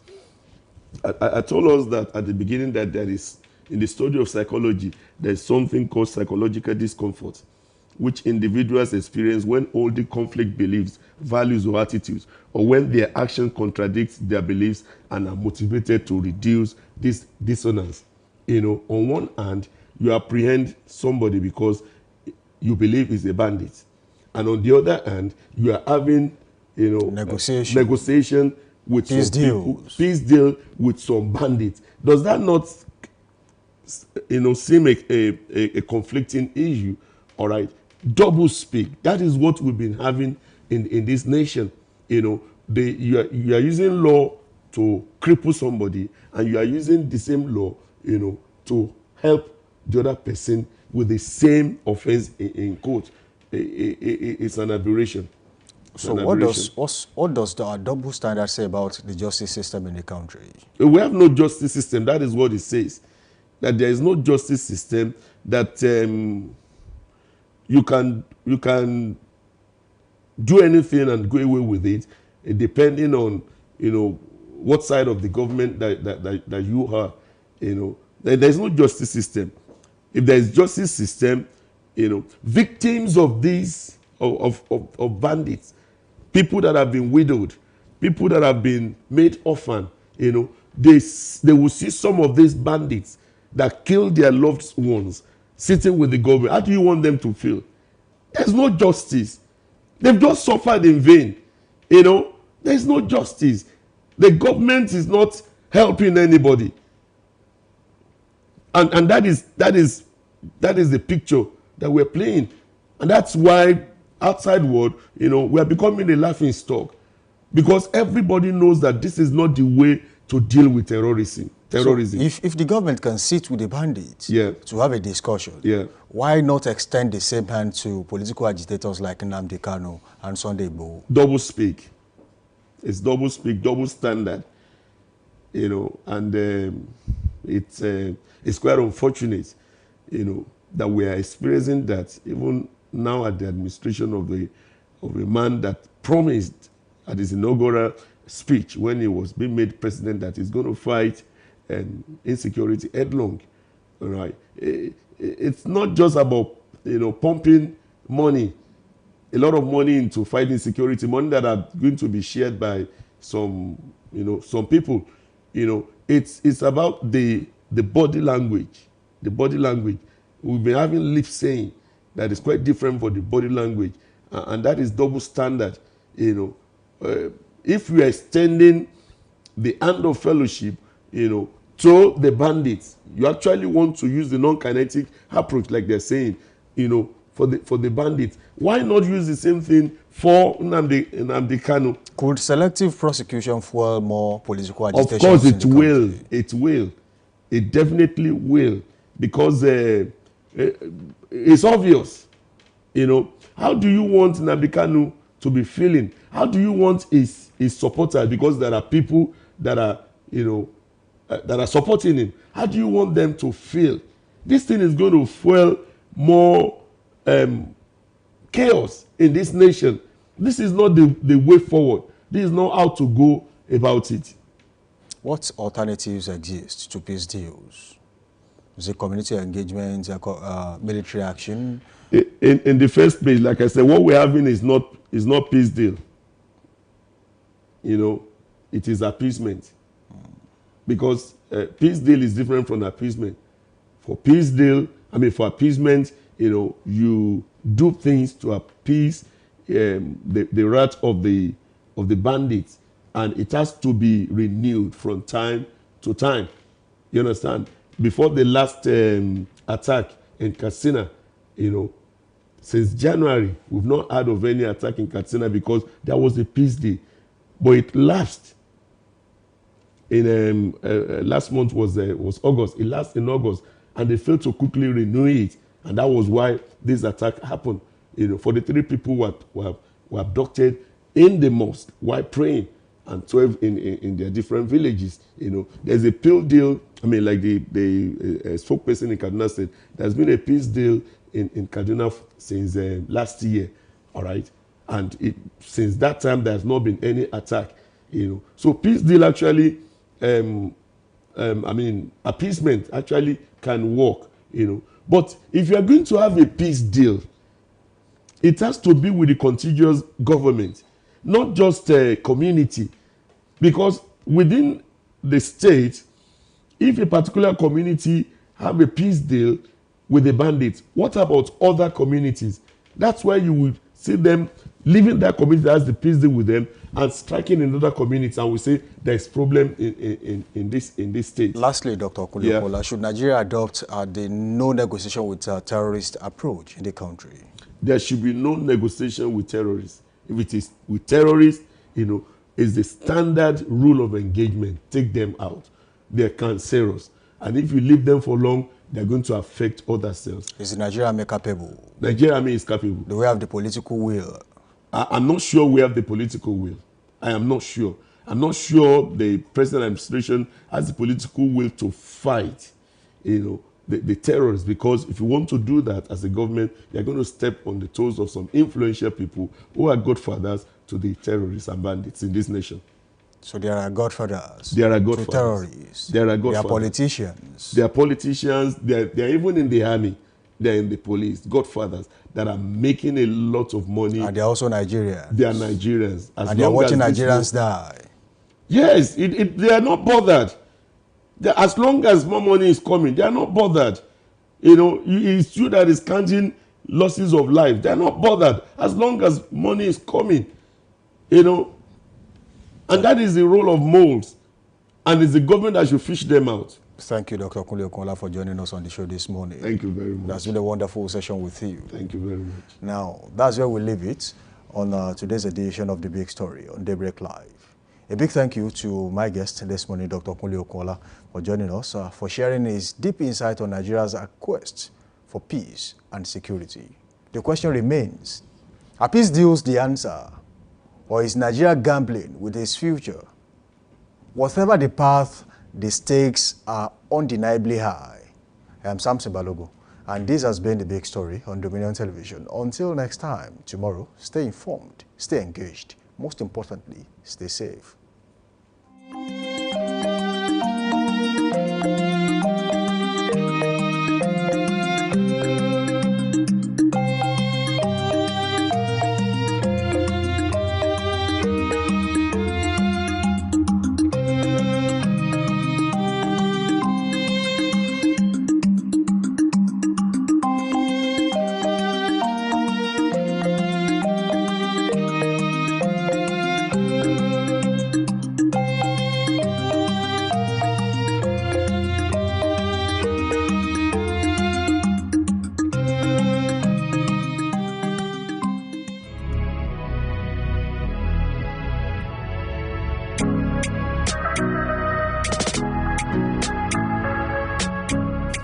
a professional space to bring your vision to life? Dominion Television Studios offers state-of-the-art facilities perfect for your next broadcast, commercial, corporate video, or live event.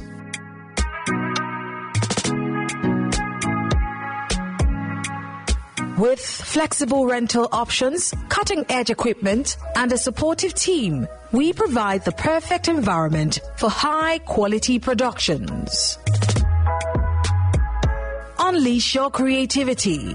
For bookings, email us at marketing@dominion.org.ng.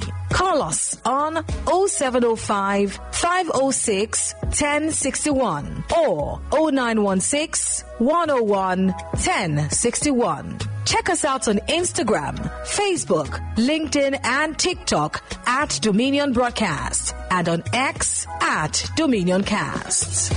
Book your space today. Dominion Television, your channel of choice.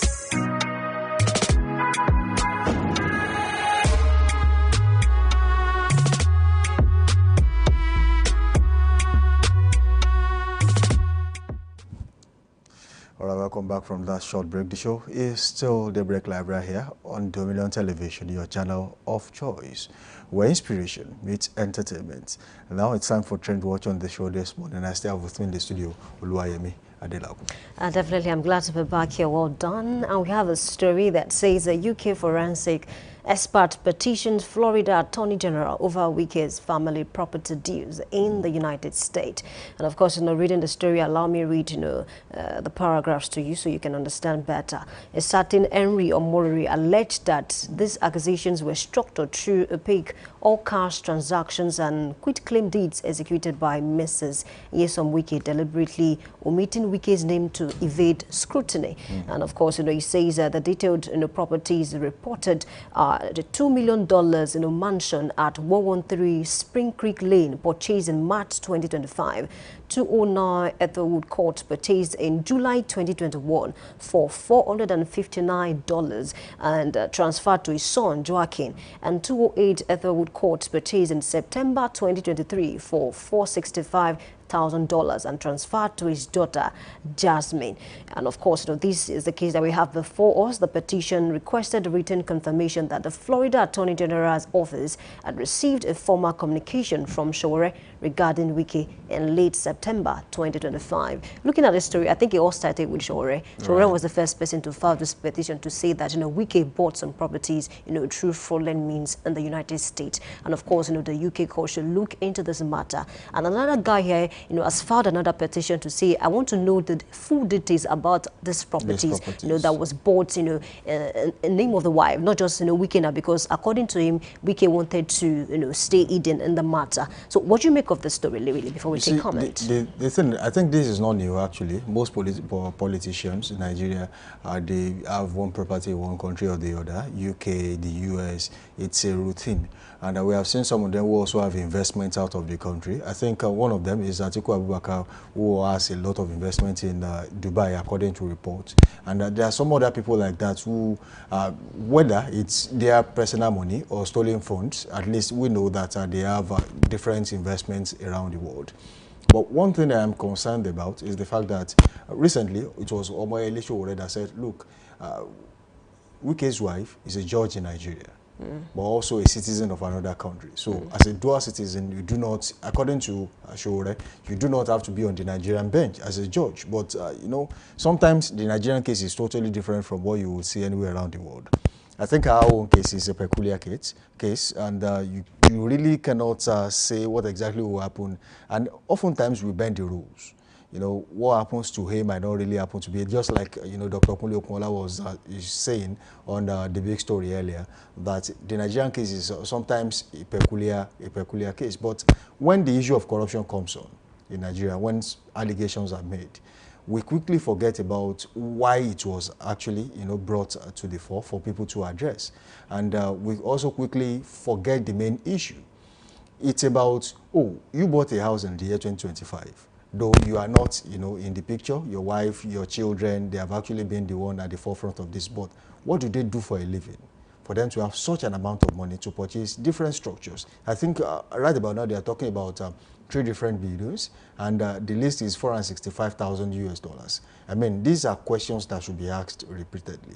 And the last time this accusation was made against the of Wiki, he claimed that, if you actually know my family, if you know my wife, I was rich before this, I was doing this before that. You know, people will always say things. Same for Rotimi Amechi when he was asked on national television about how did you get all these monies. He said, if you know my wife is a businesswoman. I mean, these are things that an average Nigerian would not understand. But if you dig deeper, you would understand the fact that many politicians try to conceal their stolen funds under a different name. And this has always been, look at the case of former head of state, General Sani Abacha. Till now, Nigeria still gets paycheck from banks around the world. So lawyers will come and say, look, there's also amount of money so place. We'll help you get this money, but you are going to give us a certain percentage of the money. And this has been the case. So till now, Abacha still sends money to Nigeria. But pocket money, that's pocket the way money. That's some way, he gives us pocket money every now and then. So if all these people are no longer here, will we still continue to get pocket money from them too? Should we leave our money in the Nigerian economy and let it flow, let it flourish, or take it to somewhere like Switzerland, the United Kingdom, the US, where it favors no Nigerian? I mean, why do you have to do all these kind of things when we know that a time will come that you will not even be here to address this issue? Okay, I think you're very spot on. Let me take it from when, there were some rumors surrounding the fact that Wiki, acquired some lands for his sons. And then on national TV, he was asked that question, and he said, do they not have the right to own lands? Are they Ghanaians? That's right. That was his response to that issue. And he was right. Definitely. Actually. So another time recently was asked the same question before this petition was filed, to say that, okay, Wiki, we heard that, you bought some properties in the United States, with, government funds. And he said that, his in-laws bought those properties for his children. He also mentioned that his wife is, just like you said, is a U.S. citizen, and of course his children are U.S. citizens. And because of that, his in-laws bought the properties, not him. Now the case is in court. And then not like I would do in Nigeria. Yeah. Don't forget, this is the United States. Because when you check the comments, you see that Nigerians are saying, okay, I just hope that this case will be followed through, to the best of the abilities of the people over there. So I feel like at this point in time, Wike will submit all the evidences that he has. If he has said on national TV that the properties was bought by his in-law, so it's time for him to defend the case now in court, because the matter will be taken to court now. Because all of the details, this guy is asking for all the details surrounding the purchase of the properties. He said he wants to know how it was bought, whether through cash or maybe through transfer. He wants to know every detail. It's a serious issue now. People are saying, okay, it's because of the tussle that is between Showore and Wiki. Don't forget, let's take it back to when Showore made a comment about the president to say that, okay, this criminal went to Brazil to say that Nigeria is free of corruption.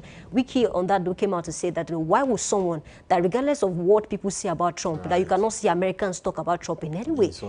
In such a way. And because of that, Wiki now responded, and then Wiki filed a petition, I said Wiki, Showore filed a petition on that note. So some Nigerians are seeing it as, okay, this is a struggle, a fight between Wiki and Showore. So let's look at how this will play out. Let's take some comments. I think SmartX says, imagine using public funds to buy your kids' mansion in Florida while Nigerian kids study under trees. That's not leadership, that's organized. It's a big issue, honestly, and I just hope that this will stop, definitely.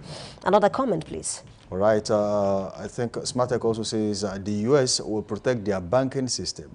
Nigerians must protect their democracy. Question is, do we have the courage to call these thieves out in real life or just on Twitter? I think the matter has gone beyond Twitter now, because the case is in court now, and of course, a lot of evidence will come out on this matter. So I don't think it's about Twitter alone now. It's aside becoming from that, more of a national issue. Definitely. Now, Oga Bashir says that when public servants become secret billionaires, this is what happens. Foreign forensics experts chasing Nigerian politicians abroad. Wiki has questions to answer, not just in Port Harcourt, but now in Florida too. Yeah, definitely. So just like I said, the case is no longer Nigeria alone. No matter how Wiki's aid, because I read a story that, the brother of Fire, she came out to say that why will Larry Olayinka always defend, Wiki? It works with him. It definitely does, but then he's trying to say that, he knows that, the case is in court, so he should allow the matter to be settled in court before trying to defend what is not right. That was what, he said, on the matter. I think when the case is in court in Nigeria, The rule says you don't talk about it until it's done. But, Definitely. You know, this is Nigeria. There are peculiar cases. And a lot of things are allowed on the matter. A lot of things are allowed. Okay. All right. This will be the convenient time to draw the curtains on today's edition of Daybreak Live right here on Dominion Television. We'll say thank you for staying tuned, and we'll still have a lot to unpack for you on this dial today. So keep it locked on Dominion Television. Don't touch the dial. Samson Balogun is my name. Do remember that today is Monday, and of course there's plenty of time to succeed. Until tomorrow, same time, same station. Bye for now. All right, thank you for being a part of the show. Just like I said, do well to join us same time tomorrow. And of course, we promise to bring you fresh stories. Today is Monday. Be intentional about your goals and of course, take every step that will get you to that place you want to be. My name is Oluwayemi Adelako. I'm saying good morning.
Daybreak.